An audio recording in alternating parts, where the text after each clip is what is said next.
നമ്മുടെ നാട്ടിൻപുറത്തൊക്കെ കിട്ടുന്ന വെട്ട് കേക്കിൻ്റെ ഒരു അപരനെ ഉണ്ടാക്കി നോക്കിയാലോ. അത് നമ്മുടെ റവ വെച്ചിട്ട്. അപ്പോൾ അതിന് വേണ്ടിയിട്ട് ഞാൻ ഒരു മുട്ട എടുത്തിട്ട് അതിലേക്ക് 1 കപ്പ് പഞ്ചസാര പൊടിച്ചത് ചേർത്ത് നല്ല രീതിക്കൊന്ന് ബീറ്റ് ചെയ്ത് കൊടുക്കുന്നുണ്ട് കേട്ടോ. എന്നിട്ട് ഈ മുട്ടയുടെ പച്ചക്കുത്ത് മാറാനായിട്ട് ഒരു ലേശം വാനില എസൻസും കൂടി ഞാൻ അതിൽ ചേർത്ത് കൊടുക്കണ്ടേ. എന്നിട്ട് ഞാൻ 1 കപ്പ് വറുത്ത റവയാണ് ഇതിലെടുത്തിട്ടുള്ളത്. എന്നിട്ട് അത് നല്ല രീതിക്കൊന്ന് മിക്സ് ചെയ്ത് അത്യാവശ്യം നമുക്കൊന്ന് ഷേപ്പ് ചെയ്യാൻ പറ്റുന്ന രീതിക്ക് അതൊന്ന് മിക്സ് ചെയ്ത് വെക്കുക. എന്നിട്ട് അതിലേക്ക് 3 ടേബിൾ സ്പൂൺ പാൽപ്പൊടിയും കൂടി ചേർത്ത് ഒരു പിഞ്ചുപ്പിട്ട് നല്ല രീതിക്കൊന്ന് കുഴച്ച് ഒന്ന് ഷേപ്പ് ചെയ്തെടുക്കണുണ്ട്. കാണാൻ എന്ത് ഭംഗിയാലേ, പക്ഷെ പണി പാളിയിടോ. ഞാനിത് വറുക്കാൻ എണ്ണയിലേക്ക് ഇട്ടതും ഈ റവയൊക്കെ വിട്ടുപോകുന്നു, ഇതൊക്കെ കൂടി ഒരൊറ്റ കട്ടയായിട്ട് മാറി. ചിലരുടേത് ശരിയാവും, ചിലരുടേത് ശരിയാവില്ല. ആ ഡയലോഗാട്ടോ എനിക്കിപ്പോൾ ഓർമ്മ വന്നത്.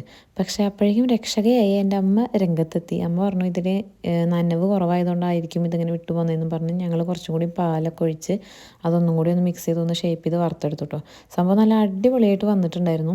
അപ്പം നിങ്ങൾ ട്രൈ ചെയ്യുമ്പോൾ ഇത് ഒരുപാട് കട്ടിയാവാതെ ചെറിയൊരു നനവിൽ ഷേപ്പ് ചെയ്ത് വറക്കാൻ നോക്കണേ.